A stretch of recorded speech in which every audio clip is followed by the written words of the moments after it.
અરવલ્લી સાબરકાંઠામાં સીઆઈડી ક્રાઇમની તપાસ, બીઝેડ ગ્રુપની ફાઇનાન્સ સર્વિસની ઓફિસો પર તપાસ, બીઝેડ ગ્રુપના એજન્ટોની ઓફિસો પર તપાસ કરવામાં આવી છે। રણાસન, મોડાસા, માલપુર ખાતે સીઆઈડી ક્રાઇમની તપાસ, પોલીસ દ્વારા ઓફિસોમાં દસ્તાવેજોની તપાસ, પોન્ઝી સ્કીમો પર સીઆઈડીના દરોડા, હિંમતનગર, પ્રાંતિજ, તલોદ અને મોડાસામાં પણ દરોડા। અરવલ્લી તેમજ સાબરકાંઠા જિલ્લામાં સીઆઈડી ની જે ટીમો દ્વારા અલગ અલગ ટીમો બનાવી અને દરોડા પાડવામાં આવ્યા છે। બીજેડ ફાઇનાન્શિયલ સર્વિસ દ્વારા જે રોકાણકારોને જે લોભામણી જે લાલચ આપી જે ફાઇનાન્શિયલ સર્વિસ કરવામાં આવતી હતી, બીજેડ ફાઇનાન્શિયલ સર્વિસના જે એજન્ટો છે તેમની સાથે પૂછપરછ કરવામાં આવી છે। આપણે આ દ્રશ્યો જોઈ શકો છો કે મોડાસા શહેર ખાતે આવેલી જે એજન્ટની ઓફિસ છે ત્યાં આપણે ઊભા છીએ। સાથે જ આ સિવાય માલપુર તેમજ મેઘરજ સીમાલવાડાની જે ઓફિસ છે ત્યાં પણ તપાસ કરવામાં આવી હતી। લગભગ આ જગ્યાએ 4 કલાકથી વધુ તપાસ જે સીઆઈડી જે અધિકારી છે તેના દ્વારા કરવામાં આવી હતી। અહીંથી જે દસ્તાવેજો જપ્ત કરવામાં આવે છે તેમાં જાણવા જોગ 5/24 અન્વયે તપાસ શરૂ કરવામાં આવી હતી। અહીંથી પણ પ્રિન્ટર સહિતનો જે સામાન જપ્ત કરવામાં આવ્યો છે। જિલ્લામાં અન્ય ઓફિસોમાંથી કોમ્પ્યુટર સહિતનો સામાન જપ્ત કરવામાં આવ્યો છે। કાર્યવાહી કરવામાં આવી છે, એજન્ટોની પૂછપરછ કરવામાં આવી છે। જોવાનું એ રહે છે કે સીઆઈડી ક્રાઇમની તપાસ હવે કઈ દિશામાં જાય છે। હાર્દિક પટેલ, ન્યૂઝ 18 ગુજરાતી, અરવલ્લી। તો અમદાવાદમાંથી ઝડપાયેલ નકલી આઈએએસ અધિકારી મામલે વધુ એક ખુલાસો થયો છે। મહાઠગ મેહુલ શાહે બોપલની શાળાના સંચાલકને ઠગવાનો પ્રયાસ કર્યો હોવાનો ખુલાસો થયો છે। ઠગબાજ મેહુલ શાહ બોપલની સેન્ટ એન્સ સ્કૂલનો 125 કરોડમાં ખરીદી લીધી હોવાનો શેખી મારતો હતો, જો કે શાળાનો કોઈ સોદો ન થયો હોવાની અને શાળા હજી પણ તેમની પાસે જ હોવાની સંચાલકે સ્પષ્ટતા કરી છે। શાળા સંચાલક મુજબ ઠગબાજ મેહુલ શાહ જ્યારે પણ સેન્ટ એન્સ સ્કૂલમાં આવતો હતો ત્યારે લાલ લાઇટવાળી કારમાં આવતો હતો અને અસારવાની શાળા સહિત 3 થી 4 સ્કૂલ ખરીદી લીધી હોવાનો દાવો પણ કરતો હતો। અમદાવાદ ક્રાઇમ બ્રાન્ચે પકડેલા મહાઠગ એવા નકલી આઈએએસ અધિકારી મેહુલ શાહ મામલામાં વધુ એક ખુલાસો થયો છે। મેહુલ શાહે શેખી મારી હતી કે તેણે બોપલની જે આ સેન્ટેન્સ સ્કૂલ છે તે તેણે 125 કરોડ રૂપિયામાં ખરીદી લીધેલી છે અને અમદાવાદની અલગ અલગ સ્કૂલમાં પણ તે પોતે એ માલિક છે તેવી શેખીઓ મારતો હતો। તેણે અહીંયા બોપલની સ્કૂલમાં પણ સંપર્ક કર્યો હતો, તેના ટ્રસ્ટીઓની સાથે મળી અને અલગ અલગ સ્કૂલનો તે માલિક છે તેવી અહીંયા તેણે શેખી મારી હતી। તેણે અસારવાની જે વિશ્વ સ્કૂલ છે તેણે તે 35 કરોડમાં ડીલ કરી હોવાની પણ અહીંયા એણે શેખી મારી હતી। એટલે ક્યાંક ને ક્યાંક જે છે તે અહીંયા જે બોપલની સ્કૂલના સંચાલકોને પણ તેણે ઠગવાનો પ્રયાસ કર્યો હતો, પરંતુ જે પ્રકારે ન્યૂઝ 18 ગુજરાતીની ટીમ સાથે જે સેન્ટેન્સ સ્કૂલના સંચાલક જે છે તેઓએ વાતચીત કરીને તેમાં તેઓએ જણાવ્યું કે કોઈપણ પ્રકારનો સોદો જે છે તે આ મહાઠગ મેહુલ સાથે થયો નથી અને હજુ પણ આ સ્કૂલ જે છે તે મૂળ જે ટ્રસ્ટી છે તેમની પાસે છે અને વાલીઓએ કે વિદ્યાર્થીઓએ ચિંતા કરવાની જરૂર નથી। કેમેરામેન હિરેન શાહ સાથે સંજય ટાંક, ન્યૂઝ 18 ગુજરાતી, અમદાવાદ। સમાચારમાં આગળ વાત કરીશું આધારથી અકળાયા।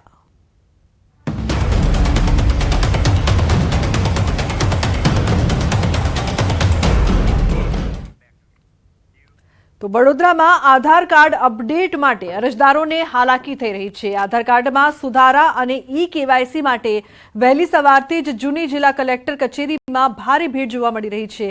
રાશન કાર્ડનું આધાર કાર્ડ સાથે કેવાયસી લિંક કરાવવા માટે અરજદારો ધક્કા ખાવા મજબૂર છે। અરજદારોનો આક્ષેપ છે કે સવારે 4 વાગ્યાથી લાઇનમાં ઊભા રહેવા છતાં વારો નથી આવતો। દિવસમાં માત્ર 100 લોકોને ટોકન આપવામાં આવે છે, જ્યારે બાકીના લોકોએ વિલામોએ ઘરે પરત ફરવું પડે છે। સર્વર વારંવાર ઠપ થઈ જતા લોકો છેલ્લા 3 દિવસથી ધક્કા ખાવા મજબૂર થઈ ગયા છે। તો બીજી તરફ જૂની જિલ્લા કલેક્ટર કચેરી જર્જરિત હોવાથી અહીં બિલ્ડિંગમાં પ્રવેશ પર પ્રતિબંધ છે, તેમ છતાં રોજ મોટી સંખ્યામાં અહીં અરજદારો આવે છે અને જીવના જોખમે વહેલી સવારથી લાઇનમાં ઊભા રહેવા મજબૂર છે। 2 દિવસથી ધક્કા ખાઈએ છીએ, તેની આગળ મહિનાથી પણ ધક્કા ખાતા હતા તોય થયું જ નહીં। બધા કાર્ડો માંગ્યા કરે, આ કાર્ડ લાવો, પેલું કાર્ડ લાવો, એવું કર્યા કરે। હવે કાલે આવ્યા હતા કે તમારે એનો નોમ કમીનો દાખલો લાવો, કે નોમ કમીનો દાખલો અડધી ઉંમરે કઈ કરાવવા જઈએ આપણે એમ, તો એમને કરવું જોઈએ ને અમારું કામ એમ। કોઈ આપતું જ નથી જવાબ, આયુ જોઈશે, પેલું જોઈશે, એવું કર્યા કરે છે। ટોકન 11 વાગે આપી અને એમાં તો શોર્ટ ટોકન મળે આપે છે। એમાં આયા તો ખરા, ના આયા તો કઈ નહીં। આજે આજુબાજુ જિલ્લાના બધા જ ગામડાના બુજુર્ગ એઝેડ જે બીપી ડાયાબિટીસના પેશન્ટ છે તે સવારે 5 વાગ્યાથી કોઈક 4 વાગ્યાથી લાઇનમાં ઊભા છે. 11 વાગે ટોકન નંબર ખુલશે, ત્યાર પછી ફોર્મ ભરવામાં આવશે. 5-6 વાગ્યા સુધી આ ભયજનક બિલ્ડિંગની નીચે ઊભા છે. બરાબર, કોઈ હાદસો થઈ જાય, કોઈ મેટર થઈ જાય તો એની જવાબદાર થોડા દાડા ઇન્ક્વાયરી થાય અને પછી એ વસ્તુ બધું બંધ થઈ જાય. અમે 2-3 દિવસથી ધકોડા ખાઈએ છીએ. સવારમાં કારના 4 વાગ્યાના આવીને બેઠા છે અહીંયા આગળ, પણ કઈ વ્યવસ્થા છે ને. એના ભાઈ જીલિંગ બિલ્ડિંગ છે. હવે કઈ થાય તો સરકાર શું કરશે? સરકાર કઈ એ કરશે? અમને કશી વ્યવસ્થા નથી આવી, નહીં શૌચાલયની વ્યવસ્થા સારી કે નહીં પાણીની કે કશી વ્યવસ્થા છે નહીં અહીંયા આગળ. જે કરો તે પોતાની જાતે કરો, અને આપણે આ ધકોડા ખવડાવે તે જુદા આપણાને. જોના જોખમને દખાઈ બે કામ કરાવવાનું એટલે આપણે કરવું બે જેવું પડે છે. શું કરવાનું આવું કરી છે એટલે સસ્તાનાની દુકાનદારો છે એમને પણ હવે એક્સેસ આપી દીધા છે. તો લોકો અહીંયા ના આવે ને ત્યાં એમના જોડે કેવાયસી કરાવે તો પણ ગામે જ થઈ જાય એમ કે જે ગ્રામ પંચાયતમાં પણ લોકો જઈ શકે છે એ કેવાયસી કરવા માટે. સસ્તાનાની દુકાને પણ જઈ શકે છે. શાળાના જે છોકરાઓ હોય, નાના છોકરાઓ, તો શાળાના આચાર્યનો પણ અમે એક્સેસ આપી દીધા છે PDS પ્લસના. તો ત્યાં પણ બેઠા બેઠા થઈ જશે એમ. જો તમે એક રેશન કાર્ડ ધારક છો તો KYC કરાવવું તમારા માટે ફરજિયાત છે. વડોદરા શહેરમાં લોકો KYC કરવા માટે આવી રહ્યા છે, પરંતુ તેઓ પોતાના જીવના જોખમે આ KYC કરાવતા હોય તેમ લાગી રહ્યું છે. સીધા દ્રશ્યો બતાવીશું. આ જે જૂની કલેક્ટર કચેરી છે ત્યાંના દ્રશ્યો છે, અને આ જે બિલ્ડિંગ છે કે જ્યાં આખો પ્રોસેસ છે તે કરવામાં આવી રહ્યો છે. એ બિલ્ડિંગની બહાર એક બોર્ડ મારવામાં આવ્યું છે કે આ બિલ્ડિંગ જે છે તે ભયજનક છે અને અહીંયા પ્રવેશ જે છે તે નિષેધ છે.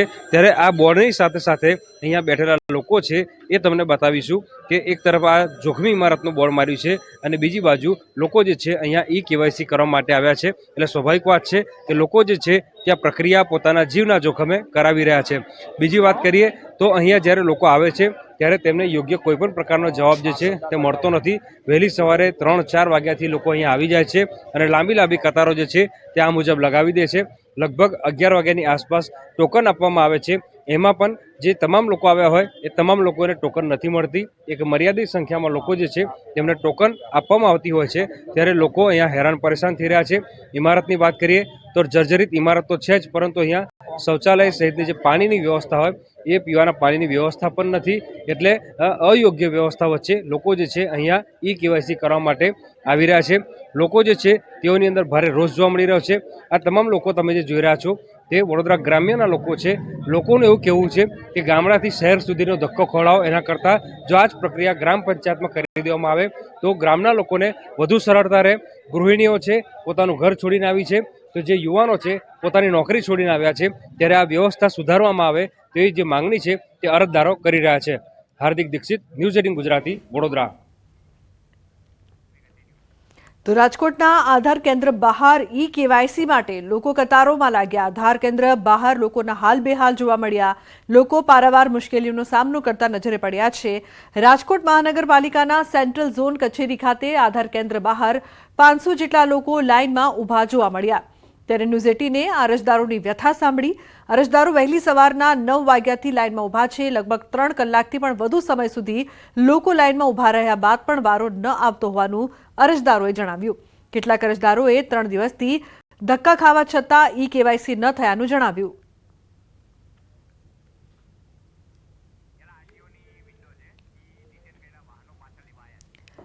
તો એક તરફ અમદાવાદમાં જે પ્રકારથી RTOની લાઇન છે, જ્યાં ડિટેન કરેલા જે વાહનો છે તે પરત લેવા માટે આ કતાર લાગી છે. બીજી તરફ આધાર કાર્ડ માટે વડોદરામાં કતાર જોવા મળી રહી છે.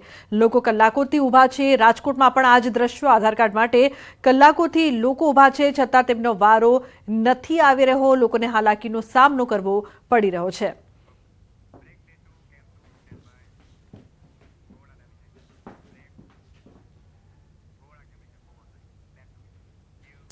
સમાચારનો પ્રવાહ યથાવત રહેશે. હાલ રોકાઈશું એક બ્રેક માટે. આપ જોતા રહો ન્યૂઝ 18 ગુજરાતી.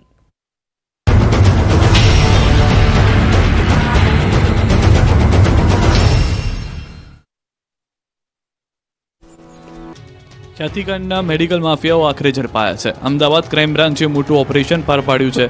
કેસમાં ફરાર થયેલા 5 મોતના સોદાગરો સમાન આરોપીઓને ક્રાઇમ બ્રાન્ચે દબોચી લીધા છે. ખ્યાતિ મલ્ટી સ્પેશિયાલિટી હોસ્પિટલના CEO Chirag Rajput, marketing manager Rahul Jain અને મિલિંદ પટેલ, પ્રતિક ભટ્ટ અને પંકિલ પટેલની અલગ અલગ સ્થળેથી ધરપકડ કરવામાં આવી છે. આ ચંડાળ ચોકડી મધ્ય ગુજરાતના ફાર્મ હાઉસમાં છુપાઈ હોવાની માહિતી હતી, જેમાં ચિરાગ ખેડાથી જ્યારે રાહુલ અને મિલિંદને ઉદયપુરથી ઝડપાયા છે. ગૃહ રાજ્યમંત્રી હર્ષ સંઘવી આ કેસનું સતત મોનિટરિંગ કરતા હતા, ત્યારે હર્ષ સંઘવીના ભરોસા પર ક્રાઇમ બ્રાન્ચ ખરી ઉતરી છે. ખાતી હોસ્પિટલના જે મેડિકલ કેમ્પ યોજાયા હતા તે આરોપી રાહુલ જૈન અને મિલિંદ પટેલ જ ગોઠવતા. PMJAY અંતર્ગત સ્વસ્થ લોકોના પણ ઓપરેશન કરીને મોતના મુખમાં ધકેલનારા આરોપીઓને શોધવા પોલીસ રાત દિવસ એક કરી રહી હતી, જે આખરે ક્રાઇમ બ્રાન્ચના હાથમાં આવી ગયા. આ તમામ લોકો પોતાનો મોબાઈલ ફોન બંધ કરીને નવા મોબાઈલથી સોશિયલ મીડિયા દ્વારા સંપર્કમાં હોવાનો ખુલાસો થયો. આરોપીઓને હાલ અમદાવાદ ક્રાઇમ બ્રાન્ચ લઈ આવવામાં આવ્યા છે અને તેઓની પૂછપરછ કરવામાં આવી રહી છે. તેઓ કઈ રીતે ભાગ્યા હતા અને તેમણે કોને મદદ કરી હતી તે અંગેની તપાસ કરવામાં આવી રહી છે. જોકે આ કેસમાં હજી પણ 3 આરોપીઓ ભૂગર્ભમાં હોવાથી હજી તેની શોધખોળ કરવામાં આવી રહી છે. ખ્યાતિ હોસ્પિટલ કાંડમાં કુલ 9 આરોપીઓ સામે ગુના નોંધાયા છે, જેમાંથી અત્યાર સુધીમાં 6 આરોપીઓ પકડાઈ ગયા છે. આ કેસમાં સૌપ્રથમ ડોક્ટર પ્રશાંત વજીરાણીની ધરપકડ કરાઈ. હવે વધુ 5 આરોપીઓ ઝડપાયા, જ્યારે 3 આરોપીઓ હજી પણ વોન્ટેડ છે, જેમાં મુખ્ય કાર્તિક પટેલ વિદેશમાં છે, જ્યારે 2 આરોપી કોઠારી અને પટોલિયા ભારતમાં જ છે. જોકે આ બંને માફિયાઓ ભૂગર્ભમાં ઉતરી ગયા છે. રાજકોટમાં પાટીદારો બાખડ્યા છે. પટેલોની 2 સંસ્થા ખોડલધામ અને સરદારધામ વચ્ચે ઝઘડો સામે આવ્યો છે. એકબીજાના જાની દુશ્મન બની પાટીદારોની 2 મોટી સંસ્થા લેવા પાટીદાર આગેવાન અને સરદારધામના સૌરાષ્ટ્ર ઝોનના ઉપપ્રમુખ જયંતિ સરદારા પર હુમલાને લઈને મોટો ઝઘડો થઈ ગયો છે. જૂનાગઢ SRPના PI અને ખોડલધામ ટ્રસ્ટના ટ્રસ્ટી સંજય પાદરિયા દ્વારા હુમલો કરવામાં આવ્યો હોવાની પોલીસ ફરિયાદ નોંધાઈ છે. આ હુમલાની ઘટનાએ સામાજિક રૂપ ધારણ કર્યું અને ખોડલધામ સરદારધામ વચ્ચેનું કોલ્ડ વોર સામે આવ્યું. ભોગ બનનાર જયંતિ સરદારાએ હોસ્પિટલના બિછાનેથી ખોડલધામના ચેરમેન નરેશ પટેલનું નામ લેતા વિવાદ વકર્યો. રાજકોટના કણકોટ વિસ્તારમાં ઘટના બની. હોસ્પિટલમાં લવાયા બાદ ભાજપના પૂર્વ કોર્પોરેટર અને સરદારધામના ઉપપ્રમુખ જયંતિ સરદારાનો આરોપ હતો કે PI પાદરિયાએ એક પ્રસંગના ખૂણામાં બોલાવીને ધમકી આપી અને કહ્યું હતું કે સરદારધામના ઉપપ્રમુખ બનીને સમાજ સાથે ગદ્દારી કરી છે અને તે પદ પરથી રાજીનામું આપી દેવા કહ્યું, જે બાદ જાનથી મારી નાખવાની ધમકીનો પણ આરોપ લગાવાયો. હવે સમગ્ર મામલે ACP BJ ચૌધરી તપાસ કરી રહ્યા છે. પોલીસ દ્વારા ઘટના સ્થળની મુલાકાત લેવામાં આવી હતી. સમગ્ર મામલે FSLની પણ મદદ લેવામાં આવી છે. પોલીસ દ્વારા CCTV ફૂટેજ એકત્રિત કરવામાં આવ્યા છે. હાલ તો અગ્રણી સંસ્થાની અંદરનો વિવાદ સપાટી પર આવ્યો છે. ખોડલધામ અને સરદારધામ વચ્ચે હવે આ લડાઈ વર્ચસ્વની લડાઈ બની ગઈ હોય તેવું લાગે છે. રફતારના રાક્ષસો બેફામ બની ગયા છે, ત્યારે મોરબીમાં રામચોકમાં રિવર્સમાં મોત આવ્યું હતું. મોરબીના રામચોક વિસ્તારમાં બેકાબુ બનેલી એક કારે અકસ્માત સર્જ્યો હતો. એક કાર ચાલક રિવર્સ લઈ રહ્યો હતો ત્યારે અચાનક કાર બેકાબુ બની જતા કાર બેરિકેડ અને વાહન સાથે અથડાઈ હતી. વાહનો પર કાર ચડાવી દીધી હતી. ઘટનાને લઈને દોડધામ મચી ગઈ હતી. આ ઘટનાને પગલે આસપાસના લોકો ઘટના સ્થળે ટોળું વળતા કાર ચાલક કારને સાઈડમાં મૂકવાનું બહાનું બતાવીને ભાગી છૂટ્યો હતો. આ મામલે મોરબી પોલીસે વધુ તપાસ હાથ ધરી. સર્પાકાર બાઇક ચલાવતા સ્ટંટબાજના દ્રશ્યો છે.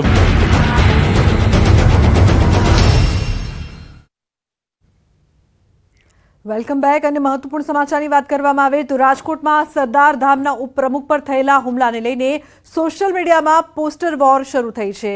ગદ્દાર વિરુદ્ધ વફાદારના પોસ્ટર ફરતા થયા છે. ખોડલધામની યુવા સમિતિ સાથે સંકળાયેલા કન્વીનરો અને યુવાનોએ PI સંજય પાદરિયાના સમર્થનમાં પોસ્ટ મૂકી, જેમાં તેમને સમાજના વફાદાર ગણાવાયા છે. ઉલ્લેખનીય છે કે જયંતિ સરદારાએ પોલીસને આપેલી ફરિયાદમાં જણાવ્યું હતું કે સંજય પાદરિયાએ તેમને સમાજના ગદ્દાર કહ્યા હતા.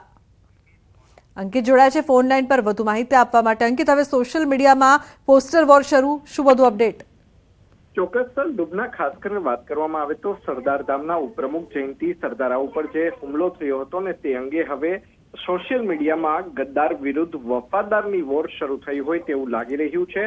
ખાસ કરીને વાત કરવામાં આવે તો ખોડલધામની યુવા સમિતિ સાથે સંકળાયેલા કન્વીનરો તેમજ યુવાનો દ્વારા PI સંજય પાદરિયાને સમાજના વફાદાર ગણાવવામાં આવતી પોસ્ટ છે તે મૂકવામાં આવી છે. આ પોસ્ટની અંદર સ્પષ્ટપણે લખવામાં આવ્યું છે કે સમાજ પ્રત્યે સંપૂર્ણ સમર્પણ આપનાર સમાજના ઘરેણા સમાન PI શ્રી સંજય પાદરિયા સાહેબ, આઈ support and stands with him સહિતના સ્લોગન છે તે લખવામાં આવ્યા છે. અને હાલ યુવાનો દ્વારા ઇન્સ્ટાગ્રામ હોય, પોતાના વોટ્સઅપ સ્ટેટસ હોય કે પછી ફેસબુક હોય, આ તમામની જગ્યાએ સ્ટેટસ સ્વરૂપે આ જે પોસ્ટ છે તે ખાસ કરીને અપલોડ કરવામાં આવી રહી છે. ઉલ્લેખનીય છે કે જયંતિ સરદારા દ્વારા જે રાજકોટ શહેર તાલુકા પોલીસ મથક ખાતે જે ફરિયાદ નોંધાવવામાં આવી હતી તેમાં સંજય પાદરિયાએ મને સમાજનો ગદ્દાર કહ્યું હતો તે સહિતના લખાણ છે તે ખાસ કરીને FIRમાં લખવામાં આવ્યા હતા. બિલકુલ અંકિત, આભાર સમગ્ર માહિતી બદલ. તો સોશિયલ મીડિયામાં શરૂ થયું છે પોસ્ટર વોર. અન્ય સમાચાર પાટણથી પાટણમાં દત્તક બાળકના નામે છેતરપિંડીના કેસમાં તપાસ થઈ રહી છે। એસઓજી પોલીસે મહિલા અને 2 પુરુષની કરી છે પૂછપરછ। દત્તક બાળકના નામે છેતરપિંડીનો છેડો કચ્છ સુધી પહોંચ્યો। આડેસર સુધી પહોંચ્યા દત્તક બાળકના નામ છેતરપિંડીના તાર બોગસ તબીબે બાળકનો કર્યો હતો સોદો। 1.20 લાખમાં બાળકનો સોદો થયો હતો। ફરિયાદીએ બોગસ તબીબ પાસેથી ખરીદ્યું હતું બાળક, તો દસ્તાવેજી પુરાવા ન મળતા ફરિયાદીએ ખરીદેલું બાળક પરત કર્યું હતું। બોગસ ડોક્ટર સુરેશ ઠાકોરે ફરિયાદીને રૂપિયા પરત ન આપતા નોંધાવી હતી ફરિયાદ। તો સુરતના માંગરોળના કોસંબા નજીક નેશનલ હાઈવે પર અકસ્માતની ઘટનામાં પોલીસનો તપાસનો ધમધમાટ। કોસંબા પોલીસે લક્ઝરી બસના ચાલક વિરુદ્ધ ગુનો દાખલ કર્યો। અકસ્માતની ઘટનામાં એક પેસેન્જરનું મોત થયાનું પોલીસે જણાવ્યું। ચાલકે પૂરઝડપે લક્ઝરી બસ ચલાવતા અકસ્માત સર્જાયો હોવાનું પોલીસની પ્રાથમિક તપાસમાં સામે આવ્યું। લક્ઝરી બસ હાઈવેથી નીચે ઉતરી ખાડામાં પડી ગઈ હતી, જેમાં 25 જેટલા પેસેન્જર્સને ઈજા થઈ હતી। આજરોજ સવારના 4:30 થી 5ના સમયગાળા દરમિયાન રાજસ્થાનના બાલોદરાથી મુંબઈના મહારાષ્ટ્રના નાસિક શિરડી જતી લક્ઝરી બસ AR01T0549 ને કોસંબા પોલીસ સ્ટેશન વિસ્તારના ચાંદની હોસ્પિટલ પાસે અકસ્માત નડતા ની જાણ થતાં તાત્કાલિક પોલીસ સ્થળ પર પહોંચી ગયેલ અને ઘાયલ પેસેન્જરોને નજીકની અને સુરત સિવિલ હોસ્પિટલ ખાતે મોકલી આપવામાં આવેલ છે। તો અંકલેશ્વરમાં નોટિફાઈડ એરિયામાં રખડતા ઢોરનો ત્રાસ વધ્યો છે। અંકલેશ્વર જેડીસીમાં રખડતા ઢોર પકડવાની કામગીરી હાથ ધરવામાં આવી। થોડા સમય દરમિયાન ઢોરોના વારંવાર ત્રાસથી સ્થાનિકોની ફરિયાદ ઉઠી હતી। આથી પોલીસે પશુ માલિકો સામે પણ પગલાં ભરી ઢોરોને પકડવાની કામગીરી કરવામાં આવી છે।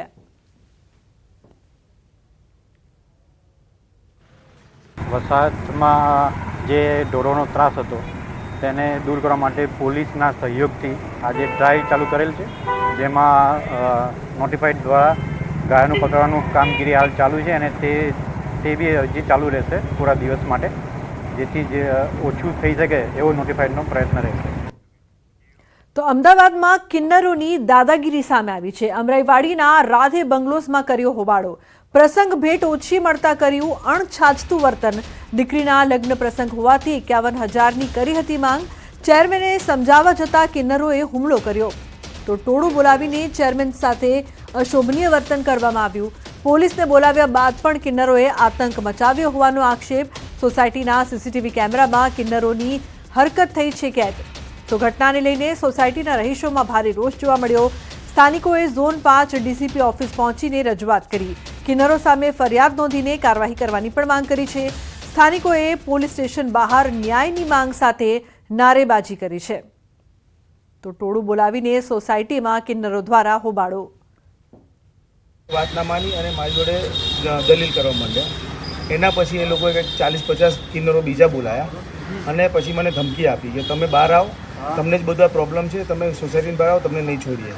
મેં એ વખતે પછી પોલીસને બોલાવી, પોલીસની વાન પણ આવી। પોલીસે આખો બનાવ જોયો છે। એ લોકો પછી મને મારવા મારી પાછળ દોડ્યા છે।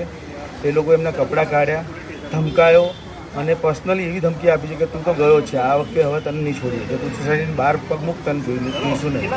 એટલે અત્યારે આ બધી વસ્તુમાં મને મારા જીવનનો થ્રેટ છે, જોખમ છે। તો અમદાવાદના ગ્રામ્ય પંથકમાં માતાજીની માનતાના નામે રૂપિયા ઉઘરાવતી 2 મહિલાઓનો વિડીયો થયો છે વાયરલ। બંને ધંધુકા બરવાડા રોડ પર તગડી ગામ નજીક રાહદારીઓ વાહન ચાલકોને રોકીને રૂપિયા ઉઘરાવતી હતી। જો કે રાહદારીઓ છેતરપિંડીનો ભોગ બન્યા હોવાનું લાગતા સ્થાનિકોએ બંને મહિલાઓને ઝડપી પૂછપરછ કરતા ભાંડો ફૂટ્યો। મહિલાઓ રોડ ઉપર ઊભા રહી લોકો પાસેથી માતાજીની બાધાના નામે રૂપિયા પડાવતી હતી। જો કે જાગૃત નાગરિકે મહિલાઓની પૂછપરછ કરતા બંને રોડ પરથી નાસી છૂટી હતી।